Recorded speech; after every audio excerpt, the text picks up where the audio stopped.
From the news capital of the world, this is the Ayn Rand Center UK's Daily Objective. Jonathan Hoenig here with Mark Pellegrino and as they say, ripped from the headline story. We're talking a bit about Cuba today and some pretty remarkable protests that have broken out in just the last couple of days and couple of weeks. Not just the protests themselves, those have been covered in pretty big detail, but we're going to talk about some of the reaction to the protests in the media and also among the so-called left, for certain particular groups and worldwide, certainly here in America and in the UK, who've always had a thing for Cuba. They've loved Cuba. So we're going to talk a bit about how that relates to the protests. And I know, Mark, I want to get into a little bit about the ideas that go behind the support of Cuba. I mean, why is it when we have over and over again these failed socialist states, communist states, why is it that so many people, educated people say, oh, but it was a good idea, it just didn't work in practice. So why does that linger even on? And something tells me the answer is going to be philosophical.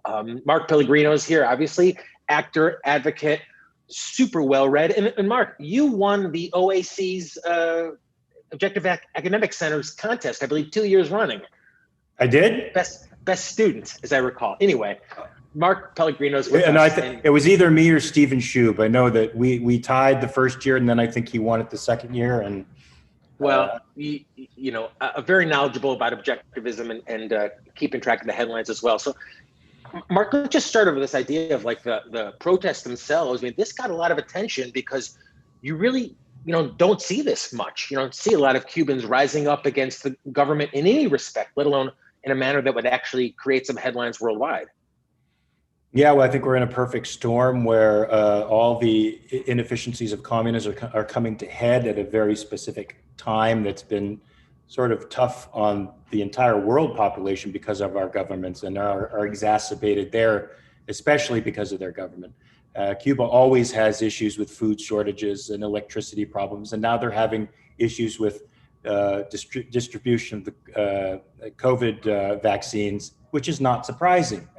Anybody who knows anything about economics knows that central planning centralized economies are not really very efficient at doling out resources to their populations. The only people who don't seem to know that are people in the Hollywood left and leftist academics, but anybody with common sense knows that it presents a real problem.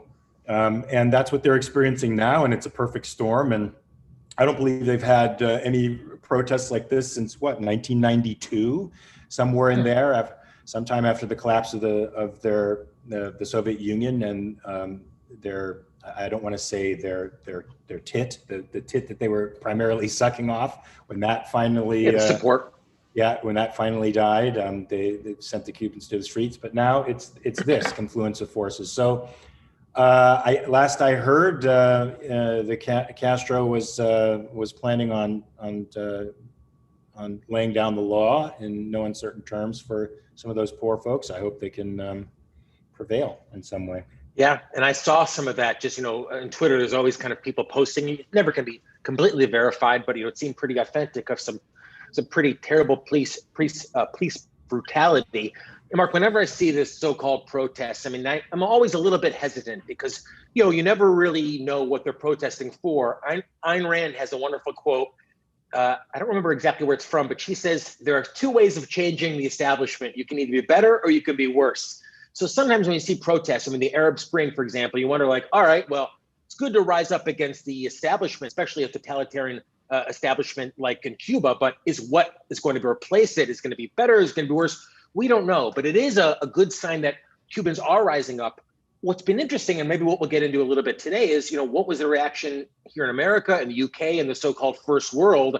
A lot of people attributed it simply to that, as you said, the lack of COVID vaccine. Now, when you think about Cuba, it's like, look, they can barely keep bread on the shelves. You can't imagine, as you said, that it's going to be really easy to get the vaccine on the shelves. But is this just another example where the left says, it works in theory, but not in practice, or this really wasn't the real socialism, real communism? I mean, is it the same old from those who are so enamored with self-sacrifice? Yeah, I think so. I think what those cats all have in common is they're rationalists, and I think most of the audience, our audience, knows what rationalism is. But it's basically people who hold ideas over reality, And these folks are enamored of the idea of socialism. I think there was a tweet recently by the actor from Stranger Things, David Harbour, that suggested something along the lines of, socialism is just sharing. It's just what we did when we were kids. We shared toys with each other. It's that kind of naivete that permeates Hollywood on just about every level, even at levels that you'd think there'd be a little bit more intellectual depth. That's what keeps regimes like the Castro regime going, is because there's these types of folks who are actually so naive as to think that socialism is really about sharing, and they're not looking at reality. They're just masturbating on their own feelings about what socialism is, and so whenever there's a conflict between what's really going on and the ideas that they have and the feelings that they have with respect to the thing animating what's going on, they choose their ideas over reality. And that's scary and sad. Well, and it kind of goes to something that objectivism emphasizes over and over and over again, is that the power of ideas. People want to start with the politics, right? Oh, you're on the right, are you the left? Tory, or what is the other one? Labor, but it really starts, Mark, as you said, with those fundamental ideas. We can call it socialism. I think Rand also would look at it big picture as that idea of altruism. In so many cultures, I think in Cuba, certainly a lot of Latin America, it just kind of almost seems to be, after generation after generation, built in that you're going to sacrifice for one group, one leader or another. You're going to sacrifice. And that's, I think, what makes America still to this day so unique. You see those parades in Cuba and North Korea, and everyone's like holding up a picture of the dictator or the leader. You don't really see that much in America, or at least you hadn't seen that glorification of a political leader. In America, as we know, it's about me in America. It's about your life, your happiness, your achievement. And to see, as you said, time and time again, that the outgrowth of what happens in these socialist countries, unable to even feed their people, let alone protect them from something like COVID. But it's an altruism, that sense that, we can't be selfish, right? You can't sell the vaccine to the highest bidder. What about this one that can't afford it? It's that sense of mandatory self-sacrifice, altruism, that always gets us back to socialism practice, isn't it? Yeah, and I feel like Americans did have a sort of hero worship with respect to the executive office at one time. And so the men who occupied that pantheon were very small. You might see the deification of a George Washington, but he was a truly extraordinary person, and Abraham Lincoln for his extraordinary capabilities. But later and later, especially later on in the Republic, you see a lot of deification of Democrat presidents. You see FDR, John F. Kennedy, and they're even reanimating the corpse of Lyndon Baines Johnson to be this demigod now, which is a complete revision of history. But you see a lot of that on the left, and now you're beginning to see it on the right. You saw it a little bit with Reagan, but now it's being encouraged by Trump in a big way. So I've always considered the left, to be more emotionalist, rationalist, and definitely more into the cult of personality. Obama, also being one of their gods, and the right being less so, but now falling into that same pattern. So, when you see Trump flags taking precedence over the American flag, that we're going down a road that we might not be able to get back from. Yeah, glorification of the individual and not the ideas. Thank you to all the super chatters. We've got a really lively chat here today, and I want to welcome, by the way, Mark and I want to welcome our viewers, our listeners from all around the world. We're part of the Ayn Rand Center UK, but Objectivism is for anyone living on Earth, not just in the UK or in America. So we love seeing our participants from all around continental Europe, the Middle East, Africa, and certainly here in America as well. Mary Aline, Sammy is, I don't believe it that she's bored. Mary Aline, thank you so much. She asks, is the US to blame for no vaccines and food? And isn't that's kind of where we're going, Mary Aline, thank you so much. Isn't that what so many haters of America always say, Mark? They look at someplace like Cuba and they say, if it wasn't for the US sanctions, that's what's screwing Cuba. That's what's causing the misery. They said the same thing about Venezuela as well. It's American sanctions and it's America itself that is causing all these terrible things, these maladies around the world. The same old America hating, Bernie Sanders, Noam Chomsky, the classic left piss on America and piss on the West, is it not? Well, anything to avoid the realities that are out there and revising their own premises. So, and America is, an easy target for them to hit. The problem with that, in my view, is that Cuba can pretty much trade with everyone else, and they can get tourists from pretty much everywhere else.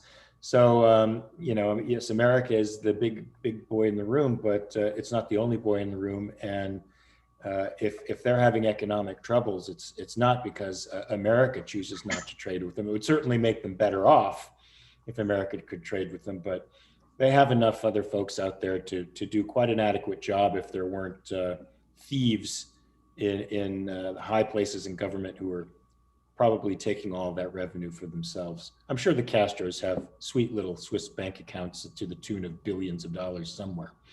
Oh, absolutely. Now, I was looking for my copy of The Virtue of Selfishness. And, for anyone who's new to objectivism, I love The Virtue of Selfishness. It should be definitely more, read. I think there's so many brilliant little essays in there. They're easy to get through.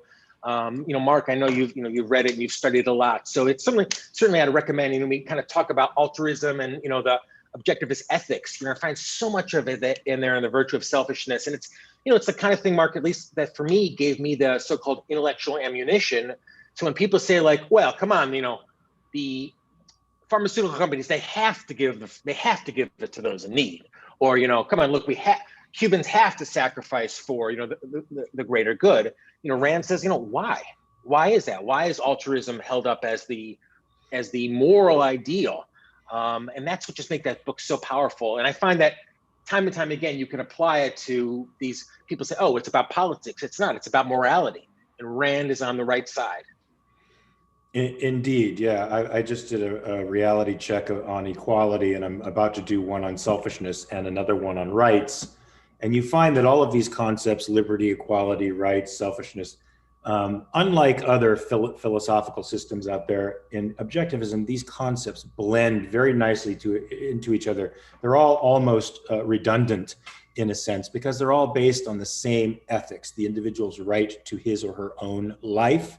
And they understand that the source of value is the individual and can't be a group, and that rights belong to individuals and not groups or pieces of people, or, so Rand is unique in articulating that. But, look, we've had 10,000 plus years of civilization since human beings, battened down the hatches and started settling down and creating what we call civilization. And through all that time, some version of altruism has ruled the day. And it's only been since, 1957 that this vision of rational self-interest as an ideal moral code has really been put out there in the world. So 10,000 years versus 50 something years.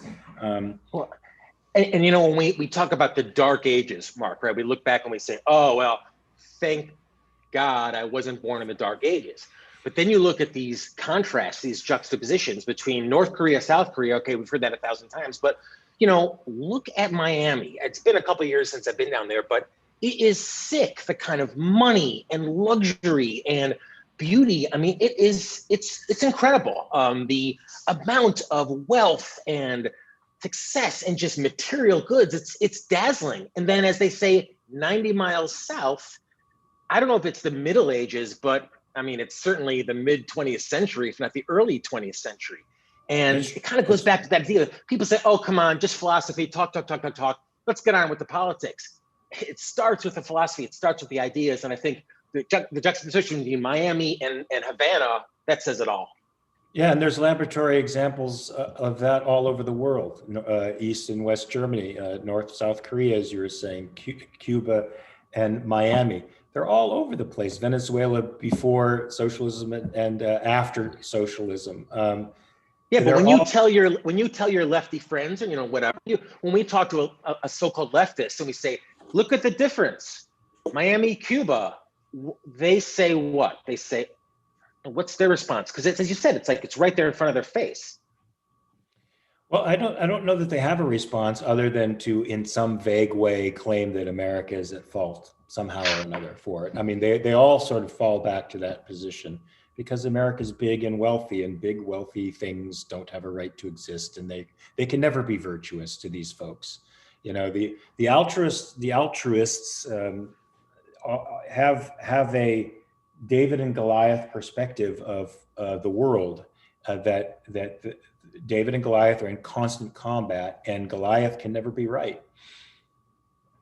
Well, we're getting an active chat today on the super chat.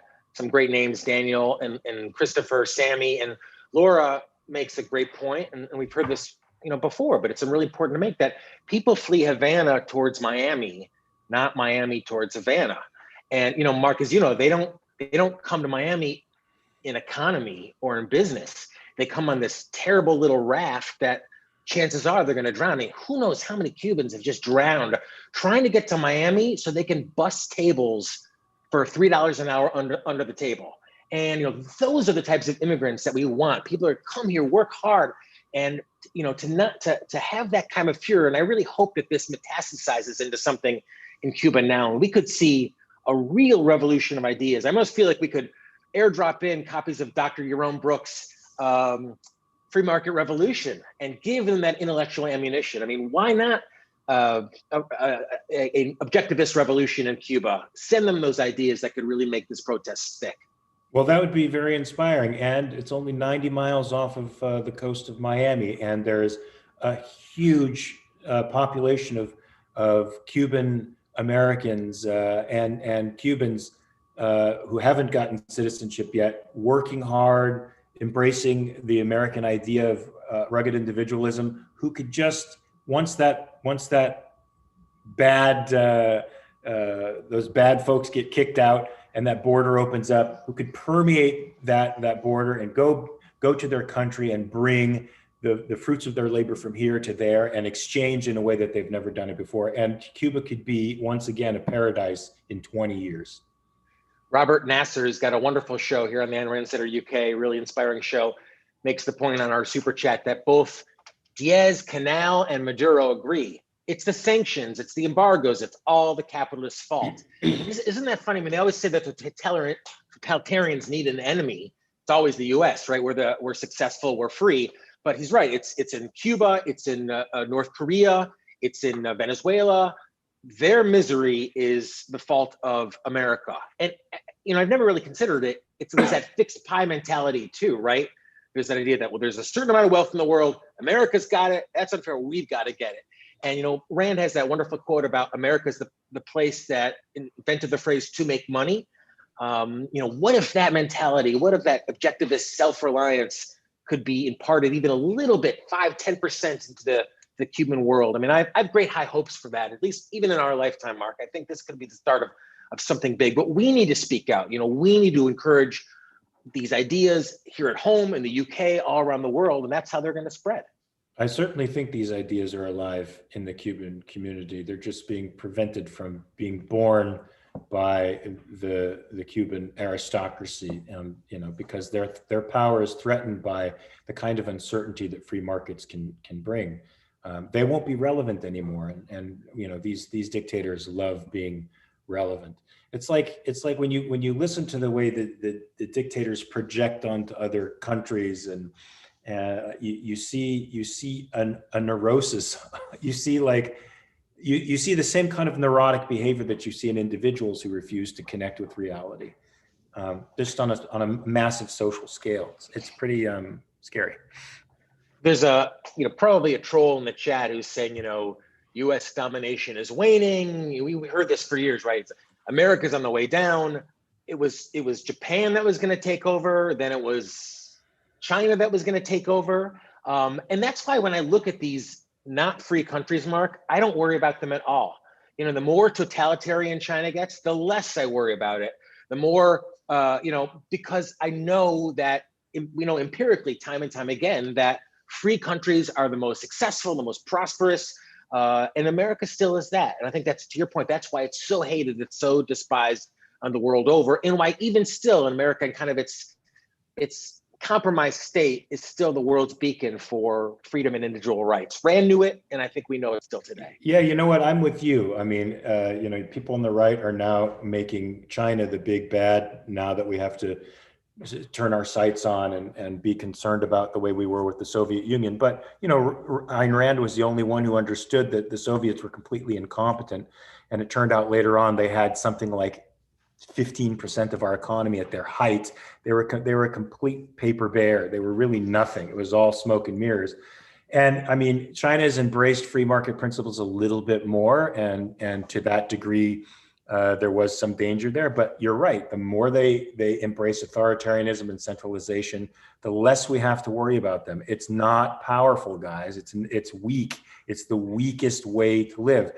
But I do. But what gives it the power is when people okay it, when they sanction it, when the left says, "Oh, come on, it's not that bad." A little socialism, as you said, is sharing. That's what gives it the power. It's a sanction of the victim. You're right. That does give it power. But now we have something going on, I think, in America that is a little bit just more distressing than anything I've seen in the past. We saw the beginnings of it, I think, in the 60s, and that's a real crisis of conscience on the part of our American culture, where a large proportion of the American populace seems to be rejecting the American idea. And now it's a weak position to take. It's a weak premise, and I hope that the smaller portion of people who really do understand it, as you do with your book, the textbook of Americanism behind you there, I think that our voices will be much stronger than theirs, and hopefully we'll be able to drown them out. But we are certainly at a crossroads, and I think it's not someone else that can take us out from the outside. It's definitely our own ethical crisis that will undo us if it does undo us. Dr. Peikoff, on one of his podcasts, there's so many good ones. So, in addition to the Ayn Rand Center UK, subscribe to us, but also check out Dr. Peikoff's library. At one point, Mark, he makes a comment, of course, I don't remember which one, but he says something to the effect of, it's not communism that scares me, it's Harvard. Yeah. It's not, I remember you might have heard this, and I don't remember, I can't place it, but he's so right. It's like, I'm not worried about cancel culture or Black Lives Matter or China or anything like that. I'm worried about what's being taught in the schools, because that's where it starts, right? That's where the future assistants to the elected officials, the secretary, they're being taught. And people say, oh, that's not true. Look at the draft here in America. I mean, it was a Objectivist, a part of Ayn Rand's circle, Martin Armstrong, I believe, who took those ideas, took them to Capitol Hill under Nixon, and helped abolish the draft. So Dr. Peikoff is right. It's what's being taught in the schools that makes people sympathetic towards dictatorships like Cuba, and that's what needs to change. Indeed. And you can sound like you're skirting conspiracy theories when you say, look, I mean, there was a real cabal, a small cabal of men who were indoctrinated in a certain vision of education that literally are responsible for all of public education today and the ideas that animate them. There's a very small handful of men out of the Columbia School of Education, which is the home of the Frankfurt School, and John Dewey. These people are major celebrities, and their acolytes trained millions upon millions of people, and their ideas are still holding sway today in educational colleges. And those people are turning out teachers who are turning out kids who are right now the cynics of America, and they're cynics for a reason. Mary Elaine, thank you for reminding me. It was Martin Anderson who was part of Ayn Rand's circle. I don't think the inner part, as I understand it, but influenced by Rand, and then took those ideas to Washington. And think about it, Mark. We could have been drafted. I mean, it could have. The draft is just so terrible. So Rand was part of that, those ideas, and thank you, Christopher, for your participation as well. We're going to keep covering this in the days and weeks ahead. We're going to kind of cross our fingers that maybe we might be able to witness a revolution. Maybe one day go on Ayn Rand Center UK speaking tour in Europe, and wouldn't that be amazing? But we're even doing some of that outreach now. You've got some programming in Spanish here on the Ayn Rand Center UK. So if there's ways to get these programs in there, I think that's part of what supporting us does. It's helping us get the word out. And Mark, you're an advocate for these ideas. It's part of what your job is, not your only job, obviously, but so a lot of our viewers and listeners, they have real jobs. So outsource your intellectual activism to us here at the Ayn Rand Center UK. If it's £5, 8 shekels, 20 yen, a couple of bucks, whatever it is, make us part of your, or support us, because we're doing, as they say, God's work. I put the God in quotes as always. Will you clubhouse with us? Me, yes, I will clubhouse. I love clubhouse. Also, I wanted to make a quick announcement here. Sure. So some of my Twitter exchanges with the intellectual dark web has inspired one person whom I admire on Twitter, Zuby. I don't know if you know Zuby Music. Of course, he debated Yaron Brook. Yeah. It wasn't really a debate, more of a discussion, and we're going to have sort of a discussion on abortion. It was supposed to be tomorrow, but it's being pushed to next Friday. So anybody wants to tune in. I'm taking the side of abortion rights happen at birth, which will be very controversial for lots of folks out there, except objectivists, but for everyone else, it'll be controversial. Interesting. Yeah, I can't look forward to that. Zuby's an interesting guy. He's thought these issues out. He's not an emotionalist. He's kind of shoot from the hip. So excellent. Well, that's what we're bringing to you here at the Ayn Rand Center UK. Great content, intellectual ammunition. We're all students of objectivism, so we're learning together. Thank you, Daniel, Alejandro, Jeffrey, Mary-Aline, for all your contributions. Mary-Aline, once again, I mean, you're helping us, as I say, keep the lights on. So we'll keep it going on Clubhouse. Join us for the discussion. We want to hear from you, and we'll see you back here, same time, same station, same channel, for the Ayn Rand Center UK's Daily Objective. See ya. Thank you.